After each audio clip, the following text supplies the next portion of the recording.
wasn't a hit and run, it was a hit. With my car. Wait, I can't know this. It's on the roadside. How does the accused plead? Guilty. Should I just pretend that isn't happening? Yes! Halo sahabat semua, bagaimana kabarnya? Baik-baik saja bukan? Pada video kali ini channel Palanta Movie akan mengulas alur cerita Your Honor Season 1 episode 4. Bagi sahabat yang belum menonton episode sebelumnya, disarankan agar menonton episode sebelumnya terlebih dahulu, agar sahabat dapat memahami alur ceritanya dengan lebih baik.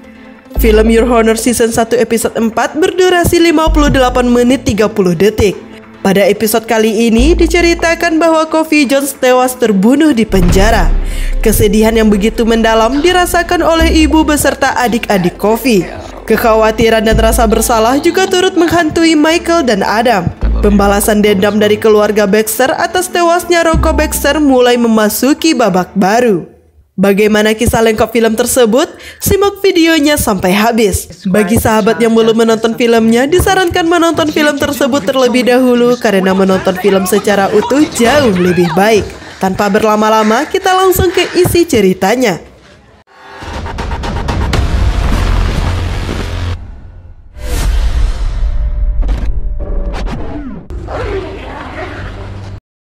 Keesokan paginya, Coffee ditemukan sudah tidak bernyawa dengan luka lebam di wajah dan kepalanya.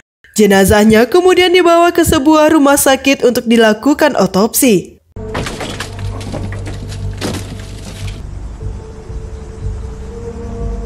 Sementara itu, mobil milik Adam yang merupakan saksi bisu tewasnya Rocco Baxter dibawa ke tempat daur ulang besi rongsokan. Michael berkata kepada Adam bahwa mereka akan baik-baik saja karena Coffee sudah meninggal. Raut wajah kekhawatiran dan rasa bersalah tampak pada wajah Adam. The boy that they arrested, he died. Bad stuff happens in jail. How? You just said that you didn't know what happened to him. Jimmy kemudian datang menemui Carlo di penjara.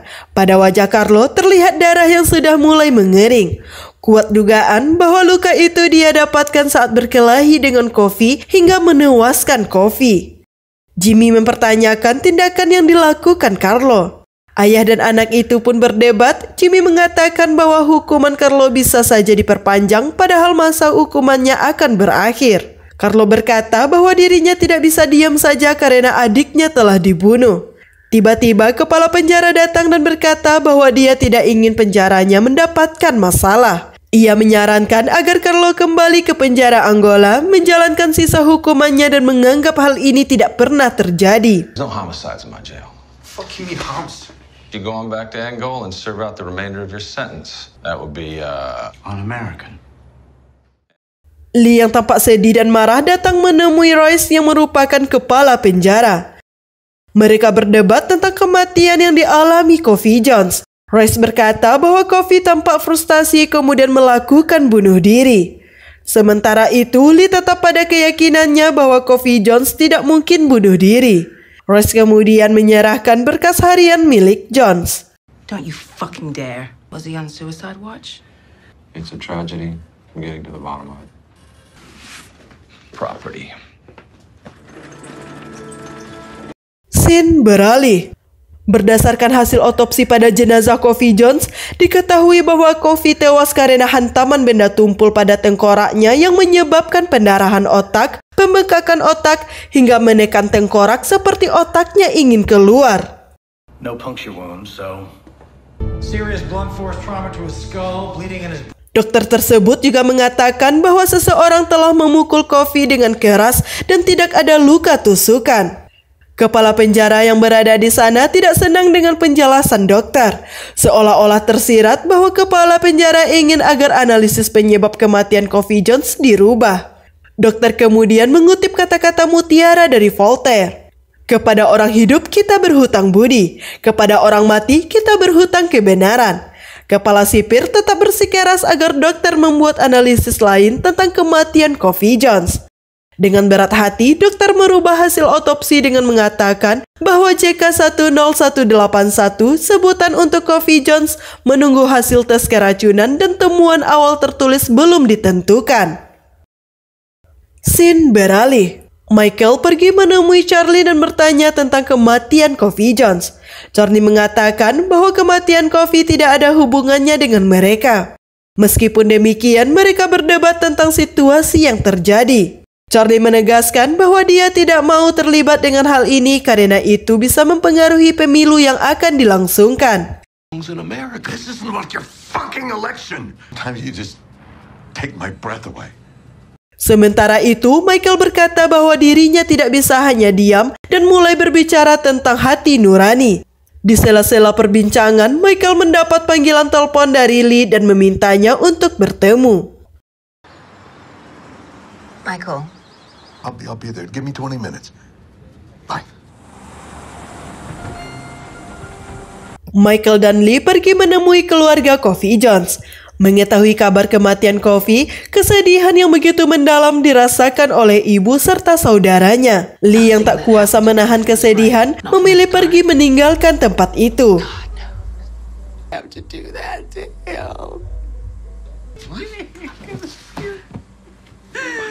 God and his blessed angel.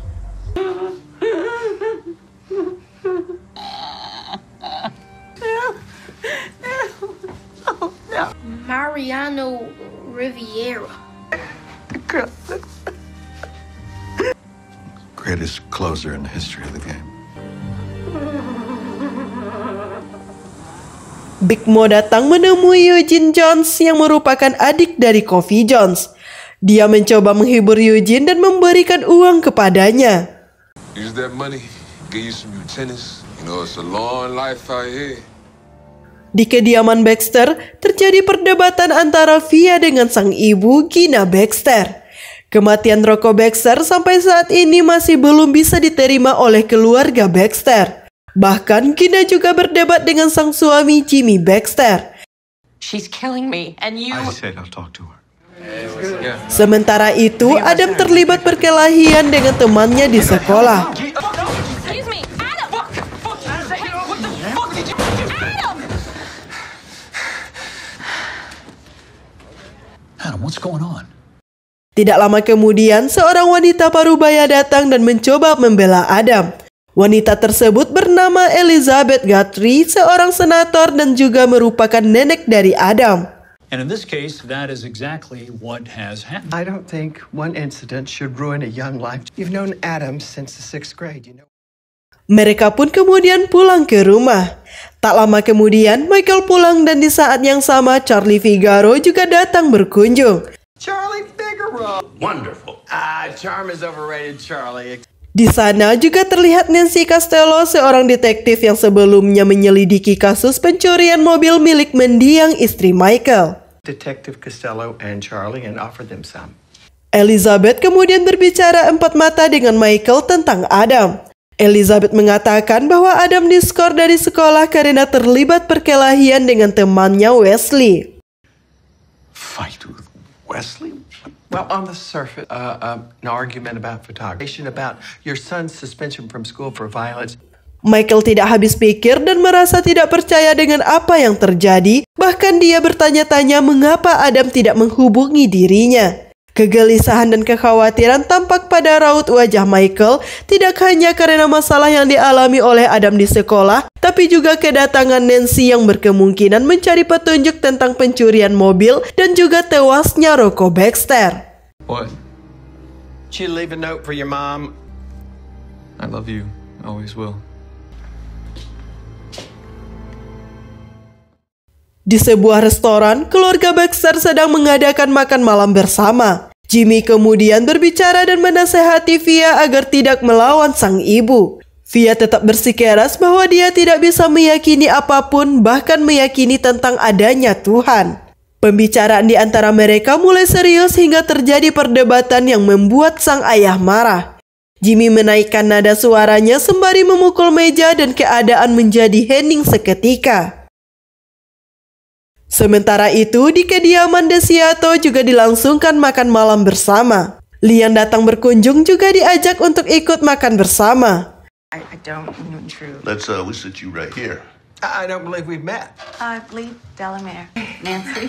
Nice to meet you. Michael forgot his manners. Michael merasa tidak percaya dengan apa yang sedang terjadi di rumahnya. Bagaimana tidak, di meja yang sama terlihat seorang senator, politisi, detektif, pengacara, bahkan hakim sedang duduk makan bersama. Pembicaraan yang awalnya biasa-biasa saja dan penuh canda tawa berubah menjadi serius. Lee mengatakan bahwa kedatangannya adalah untuk membahas sebuah kasus dengan Michael. But the world's doing that because it's frightened. Describe this child's death as something of no interest. Lee mulai bercerita bahwa seorang anak berusia 17 tahun tewas terbunuh di penjara karena disiksa oleh oknum polisi. Pembicaraan tentang kasus tersebut terus berlanjut dan mulai menjadi tidak menyenangkan. Into a locked vehicle with him hogtied inside. What was his name, Dad? Kofi Jones. Kind of in favor of getting it out there. Django. Di saat yang sama, Django yang merupakan seekor anjing peliharaan milik Adam membuat keributan dengan tingkahnya yang mencoba meraih sesuatu di bawah lemari. Michael kemudian menemukan sebuah kain yang seketika itu pula disadari oleh detektif Nancy bahwa kain tersebut terkena darah. Is that blood? Michael yang kelihatan panik mencoba mengalihkan pembicaraan. Dia berkata bahwa dirinya dan Adam telah menyendiri sejak kematian Robin mendiang ibu Adam. Meskipun pengalihan ini berhasil, namun Adam tampak marah dengan sang ayah dan memilih untuk pergi. Michael mengikuti Adam dan terjadi perdebatan di antara mereka. Adam merasa kesal karena sang ayah tidak menceritakan masalah yang menimpa Kofi Jones. She's a detective and she can destroy us. I can't even talk to my own No, grandma. you know without getting I am not permission. talking- Yes, you didn't even tell me that he was tortured. I didn't tell you How? all the sordid details. Okay, yeah, because no, you I control yes, every little yes. thing. I need to be in control. Michael berdalih bahwa hal itu bukanlah sesuatu yang harus Adam ketahui. Michael berkata bahwa dia akan menentukan apa yang harus diketahui dan apa yang tidak harus diketahui oleh Adam. Karena Adam tetap bersikeras ingin tahu apa yang menimpa Kofi Jones, Michael pun berkata bahwa seorang anggota geng mencuri mobilnya dan terlibat dalam tabrak lari yang menewaskan seorang bocah laki-laki. Anggota geng itu kemudian disiksa polisi dan akhirnya mengaku bersalah. Dia masuk penjara dan dia tewas dalam penjara. Adam yang merasa kecewa dengan sang ayah kemudian memilih untuk pergi. And he died in jail. Scene beralih. Saat Via akan pergi ke restoran, Gina berkata kepada Jimmy agar membelikan Via sebuah sepeda motor. Ucapan Gina pada dasarnya hanya untuk menyindir Jimmy. Jimmy yang tampak menahan amarah memilih pergi menenangkan diri. Tak lama kemudian Jimmy berbicara kepada Frank untuk melakukan sesuatu. Jimmy kemudian tersenyum kepada Gina. Senyuman Jimmy tersebut seolah-olah menyiratkan bahwa dia telah mengambil suatu tindakan yang besar. Di tempat lain, terlihat Adam menemui Via yang saat itu sedang berkumpul dengan teman-temannya untuk mengenang kematian sang adik. Di sini terlihat bahwa Via dan Adam sudah saling mengenal dan memiliki suatu hubungan khusus. Sementara itu, Eugene Jones yang dalam perjalanan pulang setelah membeli keperluan harus menerima kenyataan dan menyaksikan sendiri bahwa rumahnya meledak, terbakar hingga menewaskan keluarganya. Nah sahabat, demikianlah alur cerita film Your Honor Season 1 episode 4. Terima kasih, sampai jumpa pada episode berikutnya.